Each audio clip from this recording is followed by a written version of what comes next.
Mari kita berdoa. Sungguh kami bersyukur kepadamu ya Tuhan, hari ini di tengah-tengah segala kondisi kami. Mungkin kami lelah, mungkin kami bergumul, tetapi Tuhan undang kami untuk datang satu kali lagi ke rumah Tuhan. Mungkin ini adalah kesempatan terakhir kami, mungkin di waktu ke depan tidak ada kesempatan itu lagi.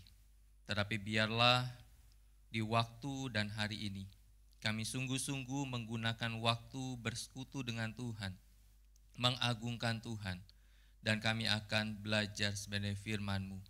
Berbicaralah kepada kami ya Tuhan, dan biarlah di dalam anugerah Tuhan, kami bisa memahami apa yang kami baca dan kami renungkan saat ini. Di dalam nama Tuhan Yesus kami berdoa dan bersyukur. Amin. Silakan duduk, terima kasih dalam Tuhan. Shalom. Senang sekali kita hari ini bisa kembali satu kali lagi di dalam ibadah kita kepada Tuhan. Terima kasih dalam Tuhan, kita hari ini akan melanjutkan pembahasan dari Kisah Para Rasul, dan kita masuk di dalam Kisah Para Rasul pasal yang kelima, ayat yang ke-26 sampai 42. Kisah Para Rasul pasal 5 ayat yang ke-26 sampai 42, kita akan membahas sebuah tema dilema ketaatan. Kita akan baca secara bergantian, saya akan baca ayat yang genap, silakan Bapak Ibu membaca ayat yang ganjil, nanti sampai dengan ayat yang ke-42. Demikianlah firman Tuhan, kemudian pergilah kepala pengawal serta orang-orangnya ke bait Allah, lalu mengambil rasul-rasul itu, tetapi tidak dengan kekerasan, karena mereka takut kalau orang banyak melempari mereka dengan batu.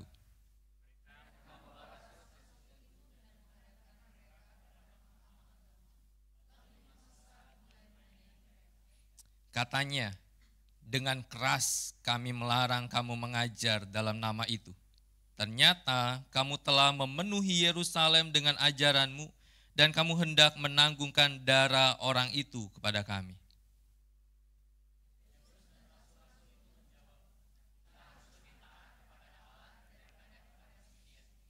Allah nenek moyang kita telah membangkitkan Yesus yang kamu bunuh dengan menggantung dia pada kayu salib.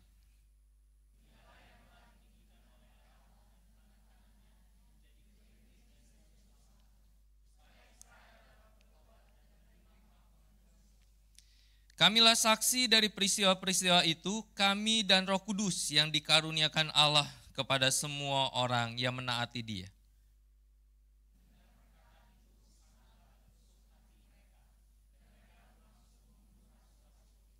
Namun seorang Farisi dalam mahkamah agama itu yang bernama Gamaliel, seorang pengajar hukum Taurat yang sangat dihormati, seluruh orang banyak berdiri dan meminta supaya orang-orang itu disuruh keluar sebentar.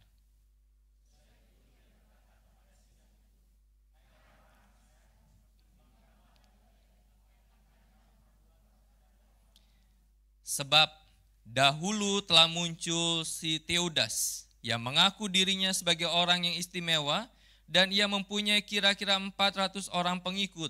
Namun ia dibunuh dan tercerai-berailah seluruh pengikutnya dan lenyap.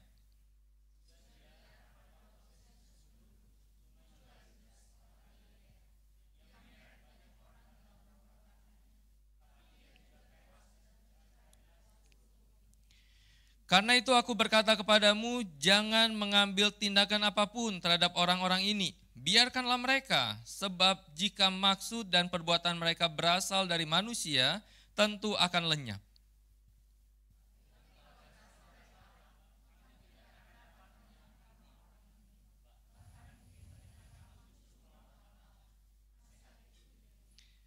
Mereka memanggil rasul-rasul itu lalu mencambuk mereka dan melarang mereka mengajar dalam nama Yesus. Sesudah itu mereka dilepaskan.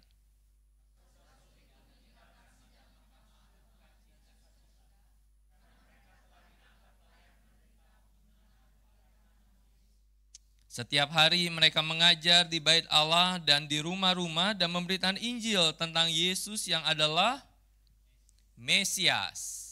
Bapak Ibu, kita hari ini akan bicara tentang ketaatan. Ketika kita bicara tentang ketaatan, maka satu sisi kita diperadakan bahwa ketaatan itu adalah kunci untuk sebuah pertumbuhan rohani orang percaya.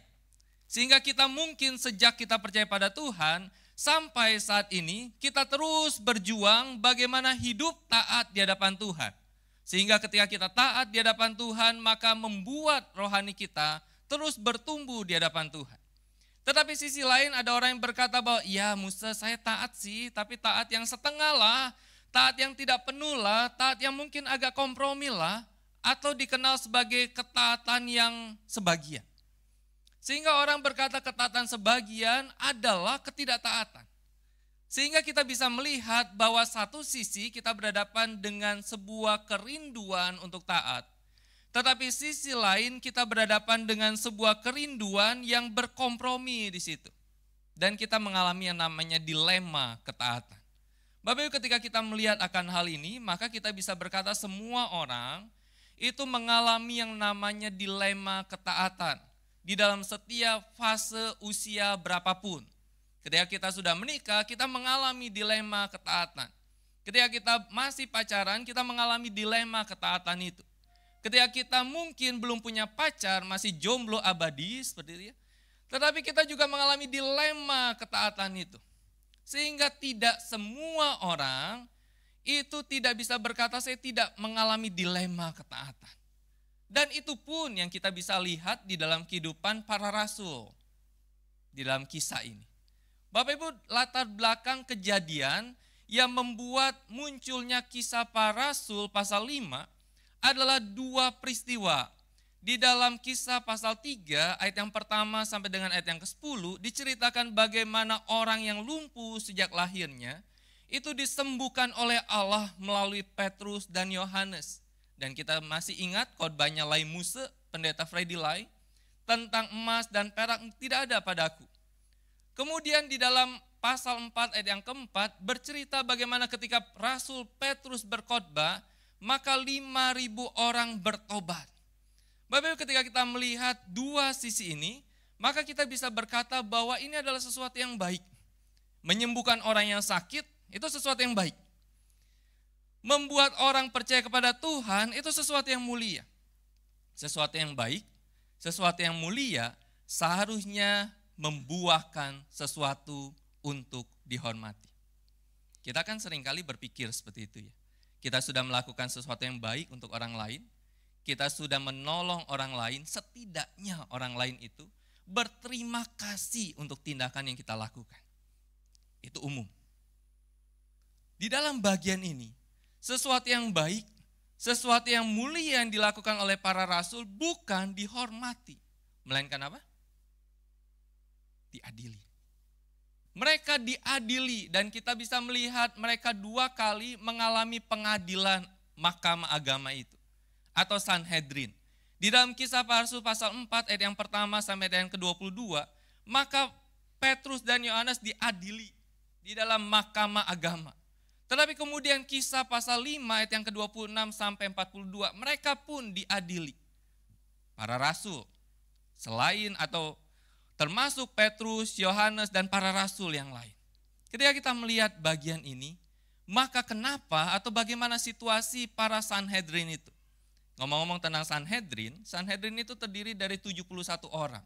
Mereka terdiri dari 3 golongan. Yang pertama adalah para penatua, yaitu orang-orang yang bukan keturunan imam, tetapi mereka terpandang di masyarakat Yahudi dan mereka terpilih menjadi penatua. Kemudian yang kedua, adalah para golongan imam besar. Orang-orang yang terpandang.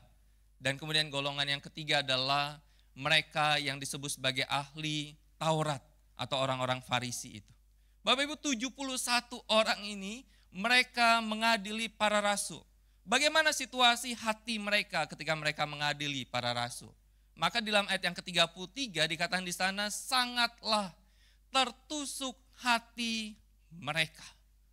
Saya coba penasaran, tertusuk hati itu di dalam gambaran seperti apa? Mungkin kita katakan tertusuk hati itu seperti kalau cinta, menyatakan cinta ditolak tertusuk hati. Enggak, ternyata Meyer Anti Commentary berkata gini, tertusuk hati itu digambarkan seperti mereka menggertakkan gigi. Mereka digambarkan seperti mereka sedang digergaji, dipotong seperti dengan gergaji. Bukan dipotong dengan pisau yang tidak ada geriginya. Kalau Bapak Ibu pernah motong kayu seperti itu, maka gergaji itu bentuknya gerigi. Kalau bentuknya tidak gerigi, gergaji tumpul tuh. Pasti gerigi. Ketika gergaji itu memotong kayu, maka ketika ditarik gergaji itu, dimajukan lagi, ditarik mundur lagi, maka gerigi-gerigi itu akan masuk dan semakin masuk memotong kayu itu. Ketika digambarkan di sana bahwa para Sanhedrin ini, mereka seperti dipotong dengan gergaji, sebuah kiasan dari kesalahan atau kemarahan yang sangat menusuk dan menyakitkan bagi mereka. Itulah gambaran mereka berhadapan dengan para rasul, mereka berhadapan dengan orang-orang yang memberitakan tentang Injil Kristus, dan mereka begitu marah dengan tindakan itu. Dakwaan mereka sebenarnya hanya satu. Dakwaan mereka adalah para rasul ini telah memberitakan dan terus memberitakan tentang Yesus. Yang bagi mereka, Yesus itu adalah pribadi yang telah menghujat Allah. Dan bagi mereka memberitakan tentang Yesus adalah sesuatu yang paling menyakitkan hati mereka. Karena melawan mereka. Dan tuntutan mereka juga hanya satu. Tuntutan mereka adalah agar para rasul menghentikan pemberitaan itu. Bapak Ibu, ketika kita melihat bagian ini, maka itulah yang terjadi pada para rasul. Kemudian kita mungkin bertanya seperti ini. Konsekuensi hukumannya apa sih yang mereka akan terima dari keputusan Mahkamah Agama ini? Maka setidaknya 4 konsekuensi yang mungkin akan dijatuhkan kepada para rasul. Yang pertama adalah pencabutan status. Mereka yang adalah orang Yahudi, tetapi kemudian Mahkamah Agama ini bisa mencabut status mereka sebagai orang Yahudi. Sehingga akhirnya mereka tidak punya kewarganegaraan Yahudi. Dan mereka dianggap sebagai orang asing. Di tengah-tengah sekalipun mereka boleh tinggal di Israel. Tetapi kemudian yang kedua adalah hukuman fisik. Kalau kita lihat di dalam ayat yang kita baca, hukuman yang diberikan pada mereka akhirnya apa? Dicambuk. Alkitab tidak tuliskan berapa kali dicambuk. Tetapi hukuman mereka kemungkinan besar pasti lebih daripada 1 kali dicambuk. Bukan dicambuk dengan lidi. Kalau masa kecil kan kita kalau nakal dicambuk dengan lidi ya. Tetapi dicambuk dengan alat cambuk yang membuat mereka pasti luka. Tetapi kemudian yang ketiga adalah pengucilan sosial. Gambaran pengucilan sosial itu seperti orang yang sakit kusta. Bapak Ibu, ketika orang yang sakit kusta, di tengah-tengah orang Israel ada orang sakit kusta, mereka akan diasingkan. Mereka ketika mereka masuk ke kota, jarak 100 meter, mereka akan berteriak pinggir. Awas, orang yang sakit kusta, orang yang dikutuk oleh Tuhan akan lewat. Pengucilan sosial itu mungkin terjadi pada para rasul. Tetapi kemudian yang keempat adalah mereka mengalami namanya hukuman mati. Mungkin kita berkata, mungkinkah hukuman mati itu dijatuhkan? Mungkin. Pernah ada kasus. Kasusnya apa? Peristiwa sebelumnya. Yaitu ketika Tuhan Yesus dijatuhi hukuman mati. Para pemimpin agama waktu itu membawa Tuhan Yesus kepada Pontius Pilatus, kepada Herodes, tujuannya supaya dihukum mati.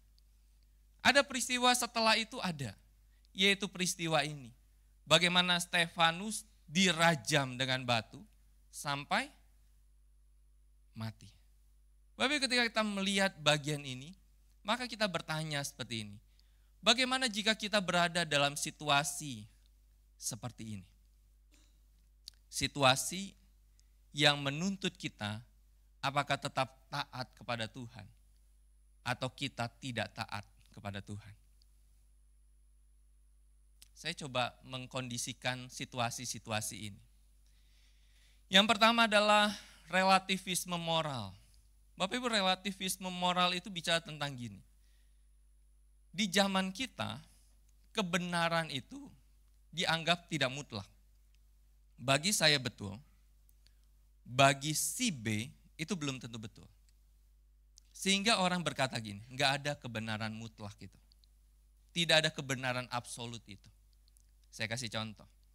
Bapak Ibu kalau kita bawa kendaraan mobil, kita jalannya itu sesuai dengan arah. Pernah nggak berhadapan kita bawa mobil, tiba-tiba ada motor lawan arah? Pernah nggak? Di Karawaci aman-aman aja. Kalau di BSD lumayan parah, sampai jalan putar balik kami itu ditutup, alasannya banyak yang lawan arah. Kalau semua ditutup berarti nggak ada jalan putar balik seperti dia. Bapak Ibu kalau kita bawa mobil dengan normal, ada yang lawan arah, kita klakson. Kita klakson itu tandanya gini, Pak salah arah, Pak lawan arah.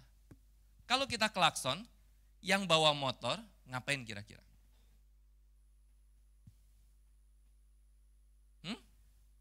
Melototin kita. Dia berhenti, dia melototin kita. Jangan tanya, Muse gimana cara pelototnya Muse? Jangan, saya nggak bisa melotot seperti dia. Dia melototin kita, kemudian mungkin dia masih emosi karena dia harus berhenti, dan kemudian dia mungkin mencaci maki kita dan dia pergi. Kenapa? Karena bagi dia, lawan arah itu nggak salah. Bagi kita, lawan arah itu salah. Tapi banyak orang berkata, enggak, lawan arah itu lebih dekat. Tidak salah. Kemudian ketika kita melihat identitas, krisis identitas dan nilai diri, kita berhadapan dengan situasi-situasi orang-orang di tengah-tengah kita, atau mungkin kita juga bergumul dengan krisis identitas itu. Kemarin saya ikut seminar yang diadakan oleh sinode seperti itu ya. Diceritakan bagaimana orang-orang zaman sekarang ini kalau curhat, itu tidak lebih suka atau tidak suka curhat kepada orang. Kenapa? Karena curhat sama orang itu bocornya banyak. Saya curhat sama si A, saya bilang ini rahasia kita ya.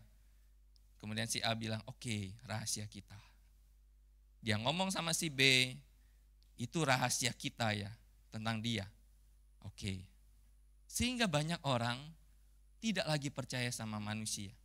Yang dia percaya kalau mau curhat kepada siapa? ChatGPT. Keras amat.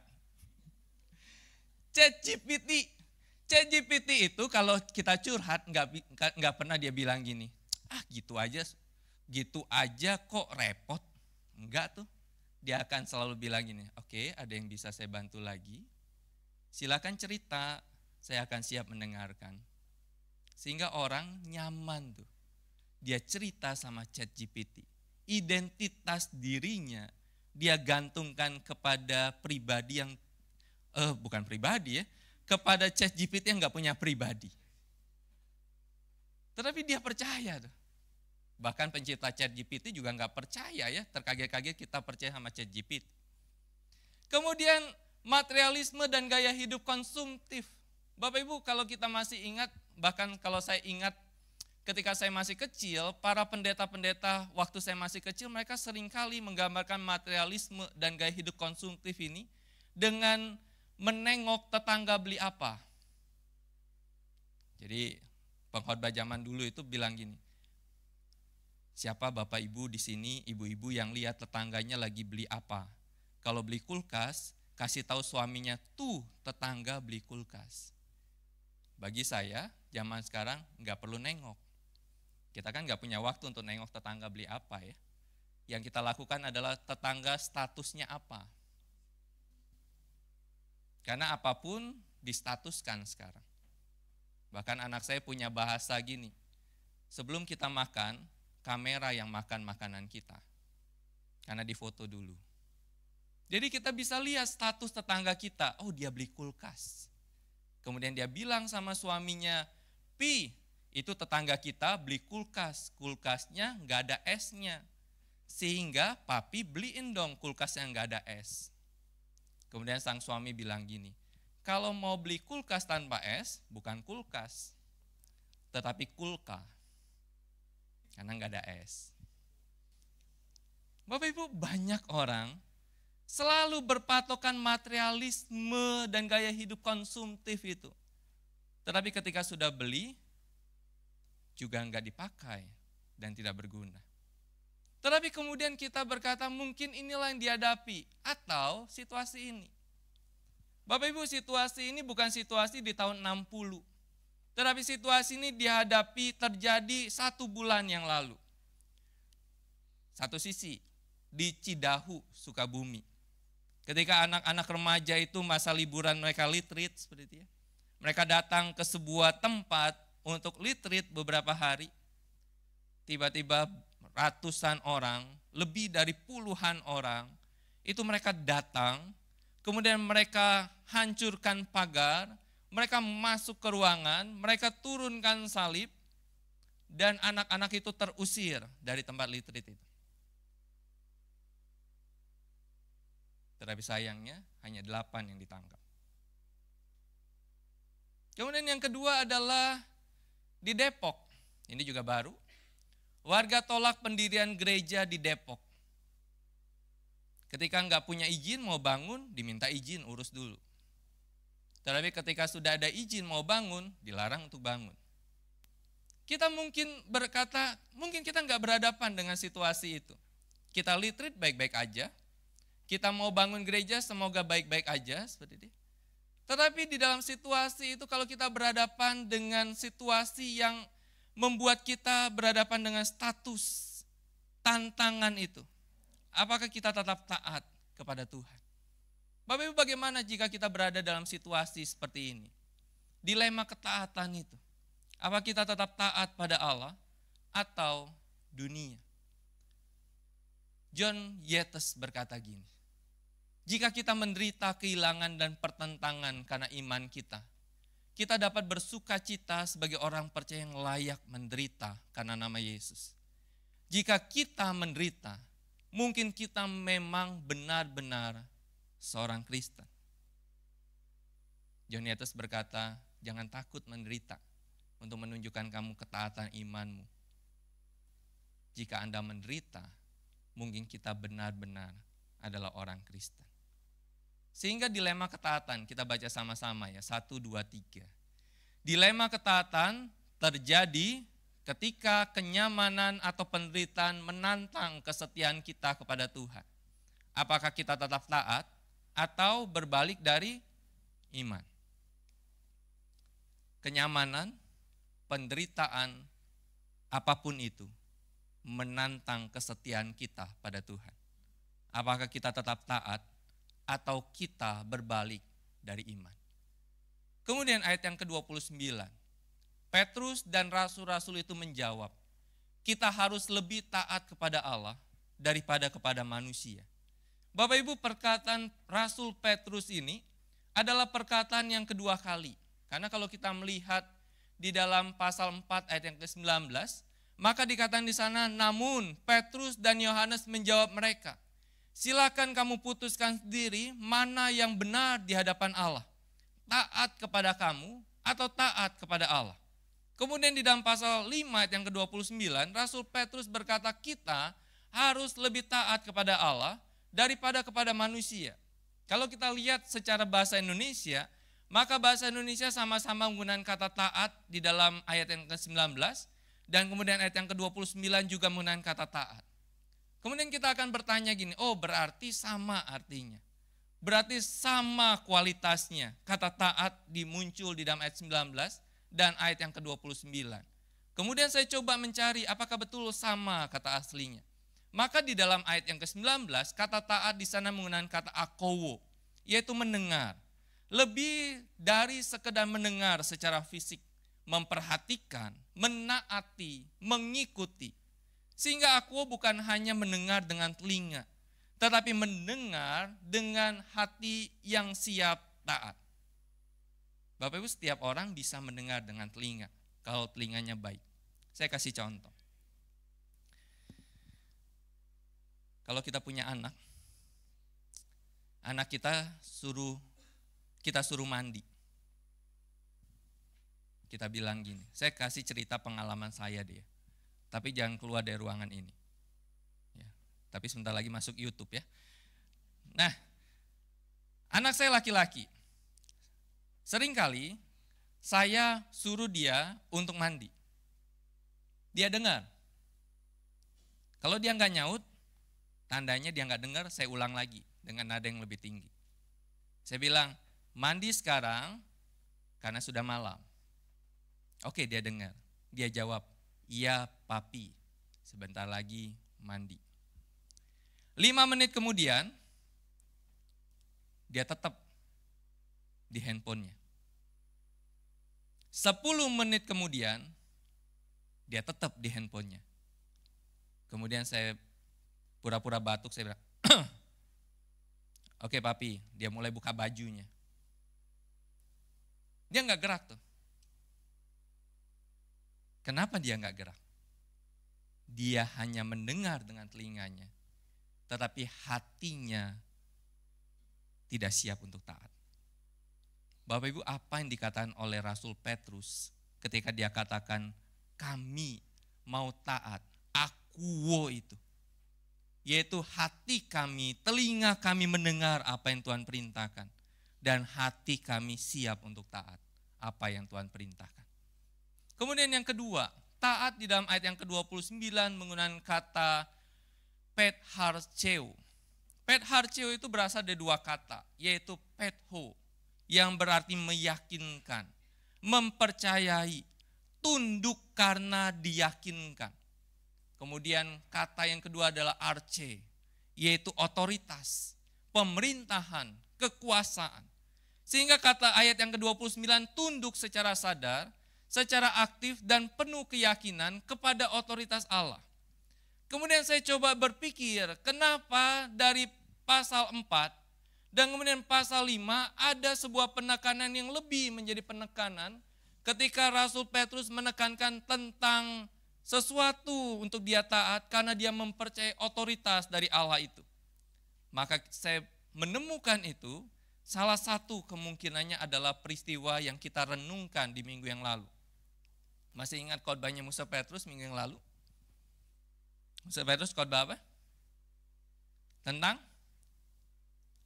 Ananias Safira. Ya kan ya, Ananias dan Safira. Bagaimana Petrus saat itu dipakai oleh Tuhan menerima persembahan dari setiap anak-anak Tuhan. Tetapi kemudian Ananias dan Safira mereka deal di rumah mereka, nggak ada yang tahu. Mereka bermufakat kalau ditanya itulah semuanya. Tetapi kemudian Allah bekerja melalui Rasul Petrus dan membuat Ananias dan Safira akhirnya mereka mati satu persatu. Bapak Ibu, peristiwa itu adalah peristiwa yang mengubahkan konsep Rasul Petrus, yang menguatkan konsep dia tentang bagaimana arti taat itu. Bukan hanya sekedar taat itu mendengar dan kemudian punya hati untuk taat, tetapi di dalam kata taat itu, maka membuat Rasul Petrus berkata bahwa pribadi yang memberikan itu adalah pribadi yang dipercayai karena otoritasnya, sehingga membuat kami para rasul untuk mentaati Allah yang berotoritas itu. Sehingga dia coba bandingkan dengan otoritas yang dimiliki oleh manusia. Seotoritas yang manusia, Rasul Petrus katakan, tidak bisa mengalahkan tentang otoritasnya dari Tuhan. Matthew Henry di dalam tafsirannya berkata seperti ini, Allah telah memerintahkan mereka untuk mengajar dalam nama Kristus. Dan oleh karena itu mereka harus melakukannya walaupun imam-imam kepala melarang mereka, tetapi mereka harus memberitakan itu karena otoritas dari Allah. Sekalipun para penguasa itu giat menentang Allah, tetapi para rasul tetap taat karena otoritas Allah untuk mereka lakukan. Sehingga otoritas itulah yang membuat para rasul taat kepada Tuhan. Bapak Ibu, beberapa waktu ini saya sedang baca 2 buku. Kalau Bapak Ibu mau pinjam, di ruangan perpustakaan plus kantor Sekma, tempat saya ngantor seperti itu, ada buku ini. 2 buku ini ada. Salah satu bukunya adalah buku yang ditulis oleh David Platt yang berjudul Follow Me. Kalau Bapak Ibu nanti mau baca boleh, seperti itu mau pinjam boleh. Tapi jangan lupa pulangi. Nah, Buku ini bertuliskan dalam salah satu buku, dalam salah satu bagiannya, David Platt berkata gini, inilah kehendak Allah bagi dunia untuk menciptakan, memanggil, menyelamatkan, dan memberkati umatnya demi penyebaran kasih karunia serta kemuliaannya di antara segala suku bangsa. Kehendak ini tidak perlu ditemukan. Kehendak ini harus diikuti.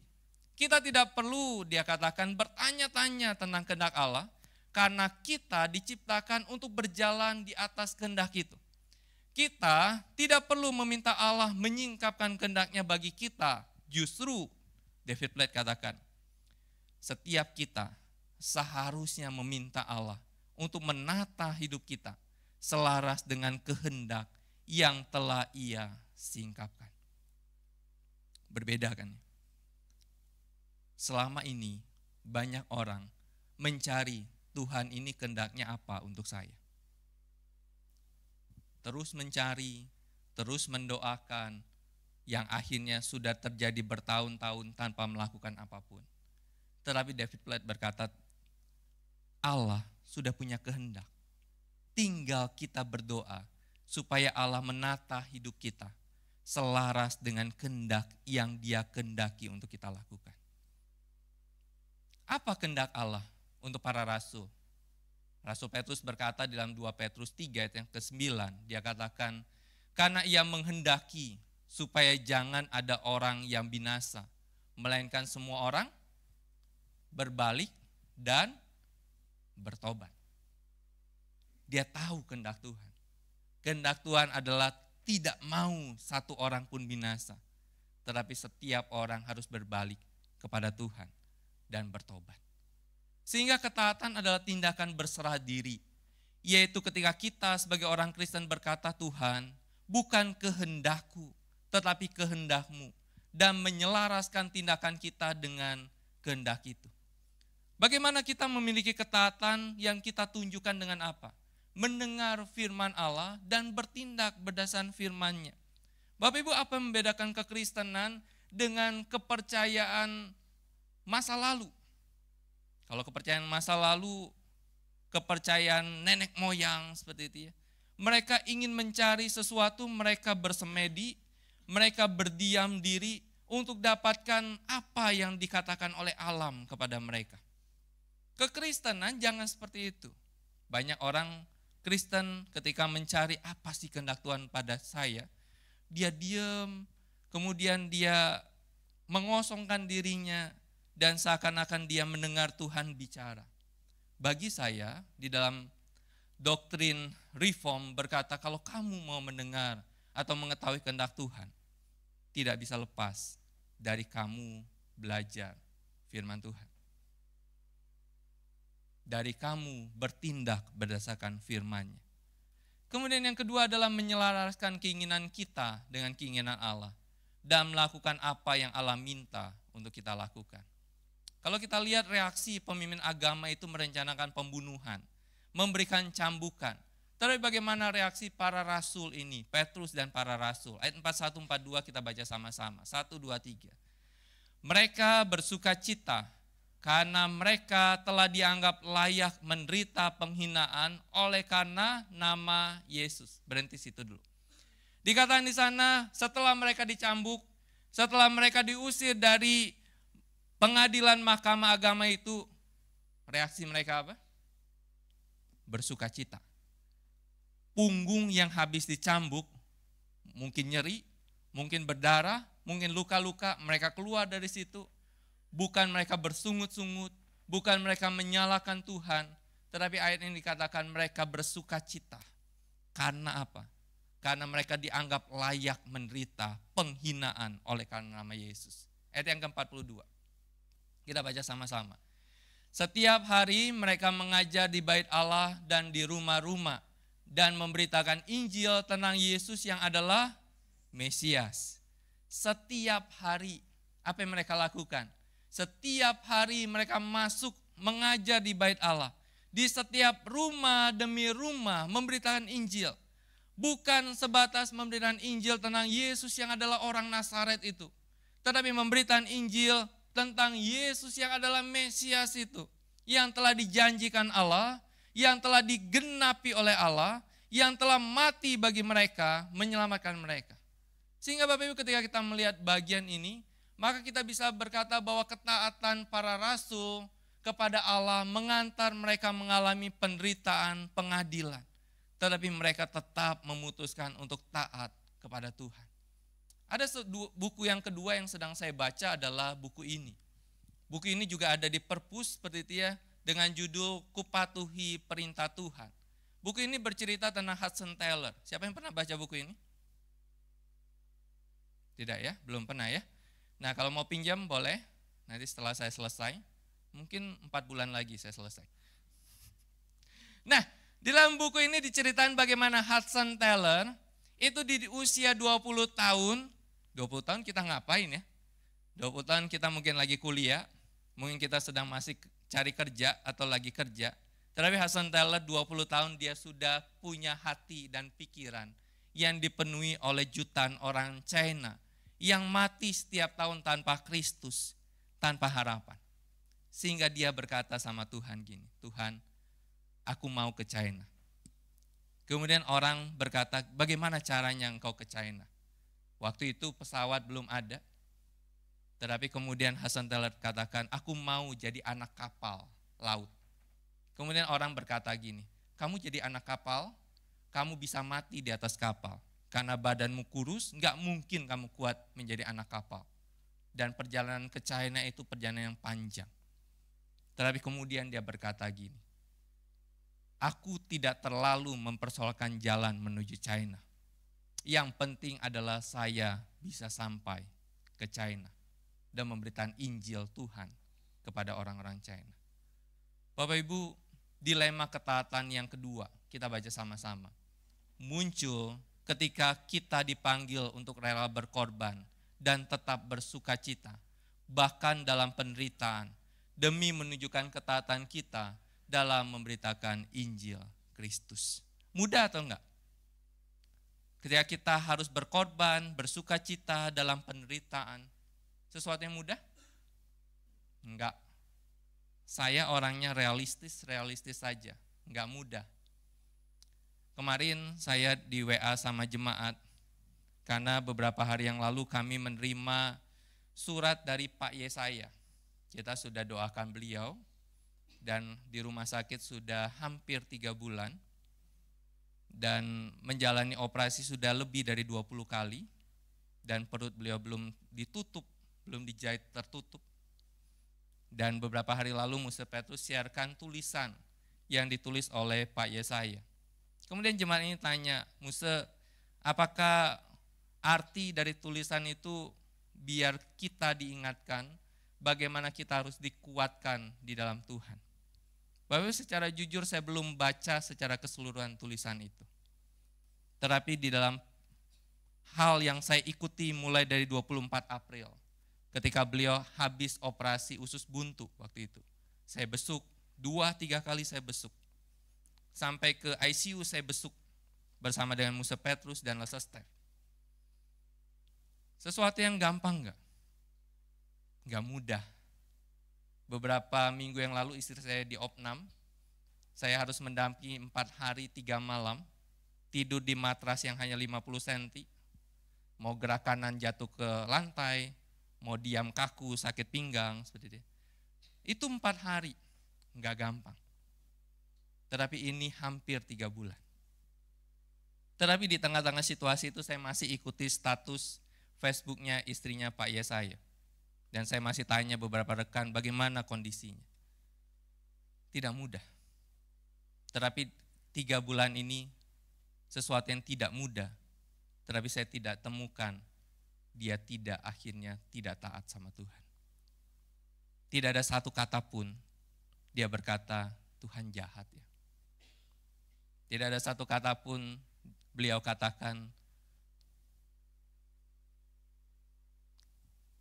Tuhan gak sayang saya. Tetapi dia tidak mudah, tetapi tidak berarti dia menyalahkan Tuhan dan tidak taat. Bapak Ibu, kondisi kita menderita, kita baik-baik saja, tetapi kita dipanggil terus untuk memiliki ketaatan di dalam Tuhan dan terus dipanggil untuk memberitakan Injil Tuhan. Ada sebuah lagu, Bapak Ibu tahu lagu ini? Ku taat perintahmu. Tahu lagunya? Enggak ya? Kayaknya lagu di zaman saya doang. Kita nyanyi lagu ini ya. Ku taat perintahmu, ku sabar melakukan. Ya, nyanyi saja. Boleh, para singer boleh maju ke depan. Kita nyanyikan pujian ini bersama dengan rekan singer, resapi lagu ini. Bagaimana kita bisa taat? Kita bisa taat tidak lepas daripada ketaatan pada perintah Tuhan. Kalau Bapak Ibu belum tahu lagu ini, mari kita ikuti para singer sambil menyanyi secara pelan, meresapi lagu ini.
Bapak Ibu, ketaatan bukanlah sesuatu yang mudah.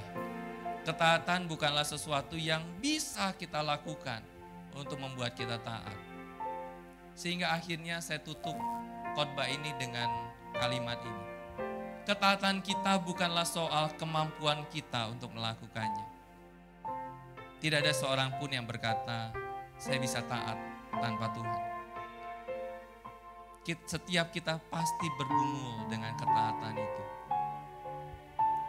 Tetapi karena anugerah Tuhan yang menyelamatkan kita dan memampukan kita untuk taat. Bapak Ibu, mungkin kita bergumul, jangan kecil hati, saya juga bergumul dengan ketaatan. Mungkin kita berkata, Musa, saya jatuh bangun di dalam ketaatan. Jangan kecil hati, saya juga bergumul jatuh bangun dengan ketaatan. Tetapi ketika kita mungkin mulai belajar taat di dalam anugerah Tuhan sekecil apapun, itu juga anugerah Tuhan untuk kita belajar taat. Karena itu terus dekatkan diri kita kepada Tuhan, kepada firman-Nya, dan di dalam anugerah Tuhan yang menyelamatkan dan memampukan kita untuk taat. Kita berdoa.